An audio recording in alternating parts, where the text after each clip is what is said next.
Palaniswami RK நகரில் முதல்ல அந்த தொப்பி சின்னத்தில் நிற்கிறப்ப எனக்கு ஓட்டு கேட்குறாரு.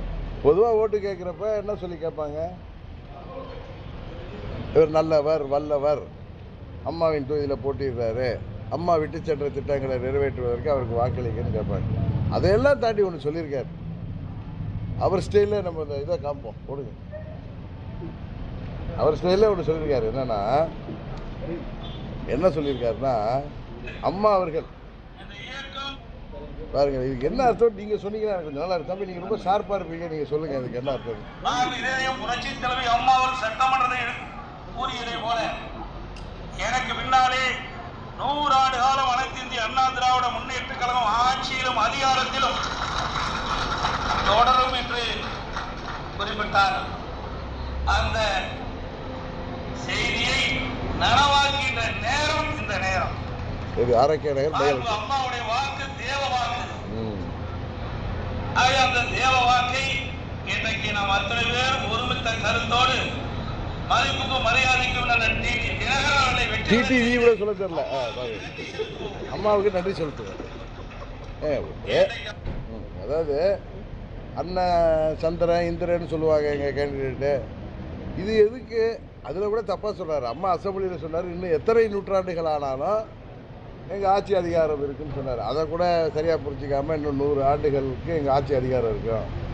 அதை ஒரு பை எலெக்ஷனில் இந்த வேட்பாளருக்கு வாக்களித்து வெற்றி பெற செய்யுங்க, அது மூலம் நடக்கும்னா 122 சட்டமன்ற உறுப்பினர் தான் இருக்கிற அவங்க கூட இருக்கோமே. இதில் நான் ஜெயிக்கிறது மூலம் அது என்ன, அதுக்கு இதுக்கு என்ன அதான் என்ன சொல்கிறாரு, அதை நிறைவேற்ற வந்திருக்கிறதுனா அண்ணன் டிடி விஜயன் சொல்கிறார். அதானே அர்த்தம். நீங்கள் தான் அதை கண்டெஸ்ட் பண்ணுவீங்க, ஏதாவது இருக்காது. அப்படியெல்லாம் என்ன பேசிட்டு இதெல்லாம் இப்போ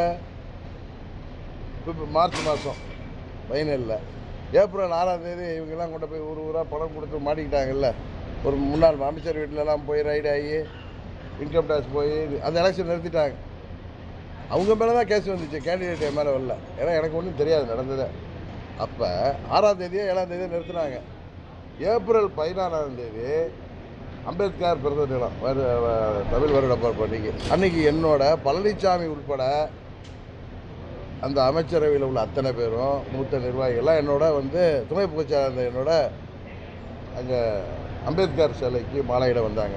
அதுக்கப்புறம் 3 நாளில் டிடி விஜயநகரனை நீக்கினது நீங்களா? அது 3 நாளில் என்ன துரோகம் பண்ணிட்டோம் நாங்கள்? உங்கள் கூட இருக்கோம், என்னை நீக்கினீங்க.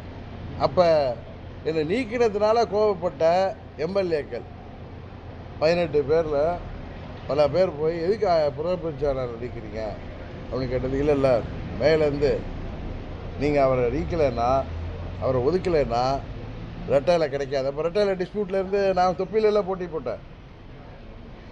ரெட்டையெல்லாம் கிடைக்காது, ஆட்சி அதிகாரம் நிற்காது, அதனால தான் நீக்கிட்டோம் அப்படின்னு சொன்னவர் பழனிசாமி.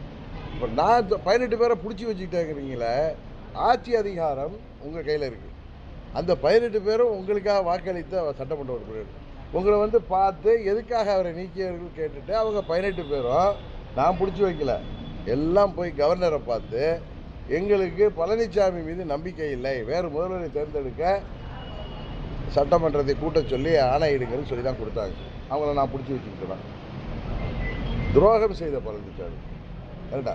இப்போ எதுக்கு அங்கே டைவர்ட் ஆகி போகிறேன்னா, இப்படி துரோகம் செய்கிற பழனிசாமி விஜய் சினிமாவில் பெரும் புகழும் வருமானமும் உள்ள ஒரு நடிகர், இவருக்கு பின்னாடி போய் நின்று இவரை தோளில் தூக்கிட்டு முதலமைச்சராக ஓட்டு கேட்கணும். அப்படியே கேட்குறாரு வச்சுங்க. இறங்கின உடனே ஜெயித்த உடனே விஜய்க்கு காலி பண்ணி விடுவாரா, பண்ண மாட்டாரா? இப்போ திமுக ஆட்சி பண்ணிடுன்னு சொன்னாங்க. நான் பல முறை சொல்கிறேன், ஏன் தொலைக்காட்சியில் ஒளிபரப்புலன்னு சொல்ல. இந்த திமுக ஆட்சி தான் இவர் முதலமைச்சர் தேர்தலுக்கு முன்பு பழனிசாமி ஆட்சியில் ஊழல் பெருக்கெடுத்து வருது, பழனிசாமி உட்பட அனைவரும் ஒரே ஊழல் செய்திருக்கிறார்கள், இவர்கள் மீது தனி நீதிமன்றம் அமைத்து சட்டப்படி அவர்களை தண்டனை வாங்கி கொடுப்பேன்னு சொன்னார். அதுபோல் கொடநாடு கொலை வழக்கில் முதலமைச்சர் சட்டமன்றத்திலே பலமுறை நான் கொலை குற்றவாளியை நெருங்கிட்டேன்னாரு. இன்னைய வரைக்கும் நெருங்கிட்டு தேடிட்டு இருக்காங்க, 4.5 வருஷம் ஆகிட்டு. இந்த பழனிசாமி மேலேயே நடவடிக்கை எடுக்காத இந்த அரசாங்கம் ஒருவேளை மீண்டு வந்தாலும் விஜய் என்ன பண்ணிட முடியும்? கரெக்டாக இவ்வளோ ஊழல் குற்றச்சாட்டுகள் உள்ளவர்களே ஒன்றும் பண்ணலை. சும்மா 4-5 மந்திரிகள் முன்னாள் அமைச்சர் மேலே கேஸ் ஒன்றி போட்டு வச்சுட்டு ஓட்டுறாங்க. எதுக்கு பயமுது? இப்போ என்ன நான் சொன்னேன்ல, இப்போ விஜய் வெளியில் வர்ற வரைக்கும் தான் அந்த தொண்டர்களையும் நிர்வாகிகளையும் பழனிசாமி சோர்ந்து போயிருக்கவங்களை ஏமாத்துறதுக்காக செய்கிறாரு. விஜய் வெளியில் வந்து பேசிட்டாருன்னா மதுரை மாநாட்டில் சொன்ன மாதிரி முடிஞ்சிருந்தேன். ஆனால் அதுக்கு முன்னாடியே அவங்க கட்சி நிர்வாகிகளை பழனிசாமிக்கு போய் சொல்கிறாருன்னு பதில் சொல்லிட்டாங்க. உடனே அவர் என்ன சொல்கிறாரு, நான் கூட்டணி எல்லாம் பேசலை, அது தொண்டர்களை பார்த்து எப்படி உற்சாகமாக குதிச்சார் பார்த்தீங்களா, அவர் சின்ன பையனுக்கு குதிக்கிற மாதிரி, சின்ன 4 வயசு பையன் மாதிரி பிள்ளையார் சொல்லி போட்டாச்சு அந்த மாதிரி பறக்குதுன்னு இவங்க ஆளுகளே கையில் கொடுத்துக்கோங்க. இப்பேற்பட்ட பழனிசாமி செங்கோட்டனை நீக்குவதற்கு தகுதியற்றவர் என்பதுதான். செய்திகளை உடனுக்குடன் தெரிந்து கொள்ள கீழ்கண்ட கேபிள் மற்றும் டிடிஹெச் நெட்வொர்க்குகளில் எம்நாடு செய்தி தொலைக்காட்சியை காணுங்கள். பாதகம் செய்பவரை கண்டால் நாம் பயம் கொள்ளலாகாது பாப்பா. மோதி மிதித்துவிடு பாப்பா, அவர் முகத்தில் உமிழ்ந்துவிடு பாப்பா. அண்மை செய்திகளை உடனுக்குடன் தெரிந்து கொள்ள இணைந்திருங்கள் எம்நாடு தொலைக்காட்சியுடன்.